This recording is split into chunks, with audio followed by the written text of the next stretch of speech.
e levou o que era seu. Um piscar de olhos. Porque a de vir virá e não tardará. Um pouquinho de tempo.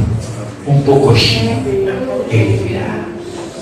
Por favor, a permissão do pastor da igreja, mesmo sentadinha no seu lugar, curve a sua cabeça, feche os teus olhos, feche os teus olhos.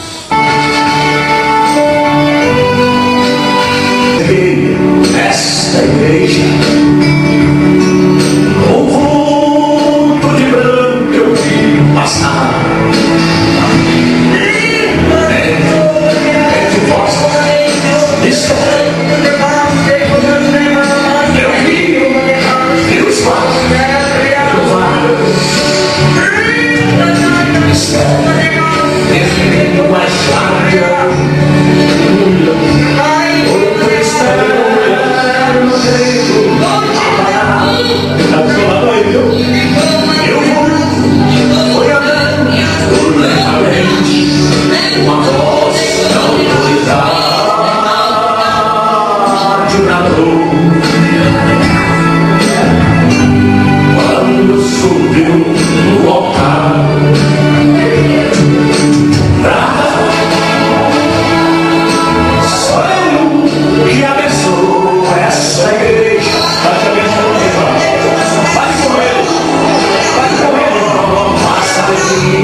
Em nome de Jesus, aqui está tua noiva, esta igreja é tua. O Senhor constituiu o pastor Marcos para estar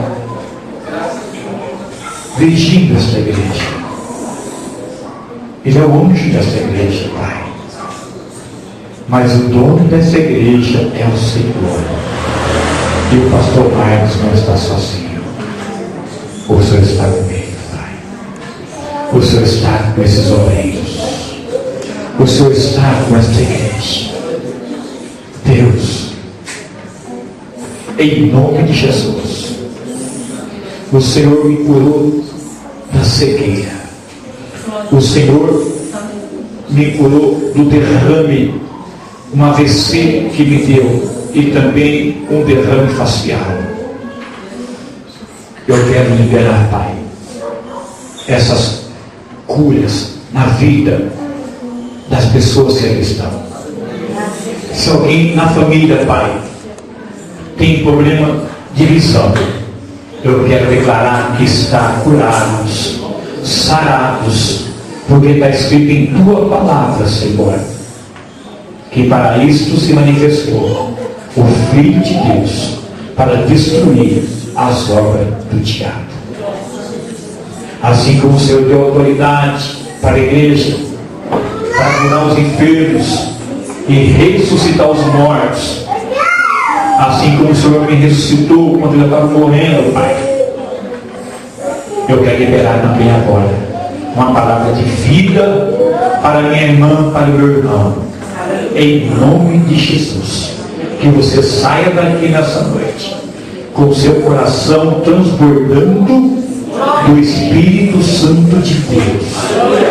Que você saia daqui nessa noite com o seu coração cheio do poder de Deus, e que você tenha uma semana de vitória, que você tenha um mês de vitória, que você tenha um ano de vitória, que você tenha uma vida de vitória até a volta do Senhor Jesus. Portanto, eu te abençoo com toda a sorte de bênção que há, em nome de Jesus. Diga amém. Diga amém. Aleluia. Todos que estão aqui nessa noite são servos de Deus. Tem uma irmã que subiu aqui no altar e estava falando, quando eu cheguei, eu estava orando aqui, ela estava falando sobre a união, a unidade, entendeu? Nós que fofoca, essas coisas todas. Eu vi minha irmã falando isso, sabe isso aqui? Salmo 133, lá fala que Deus só pode abençoar onde tiver união. Se não tiver união, não tem crescimento, não tem bênção de Deus. O céu fica fechado, a oração não sobe. Por isso que Deus usou essa irmã para falar, e eu estou dizendo para você. Eu quero mostrar para você que talvez você conheça o que vai acontecer com aqueles que se alimentam como avestruz. Mas você não é avestruz, não. Olha para sua irmã, diga assim: olha, eu amo você de todo o meu coração. Olha bem no olho, fala: eu amo você de todo o meu coração. Se eu pequei contra você, me perdoe, porque eu quero entrar no céu. Amém? Agora, eu sei que a Assembleia de Deus, né? Cadê o sininho aqui? Respondeu. Eu fui dar a Deus, sabia? 2 anos. Eu sei que funciona. Tem um sininho aqui. Amém? Vai daqui, o que você, né, pastor? Aqui vai falar também embaixo? Bate. Aqui pega na mão também, não pega? Pega. Então você pegar na mão dessa irmã, personal ali. Pega. Pega na mão dela. O irmão, né? Fala, irmão, está muito baixo, tá assim, meu Deus, será que eu estou na Assembleia de Deus ou estou na cachoeirinha? Eu estou aonde? Na igreja da Assembleia? Que trouxe o avivamento para o Brasil, que trouxe o Pentecostes para o Brasil, a igreja de fogo e de poder, Daniel Pérez, Gunaviri, amém, homem de Deus, aleluia, os apóstolos que Deus trouxe, né, para essa nação. Amém? Amém! Foi em 1910, lá no Belém do Pará.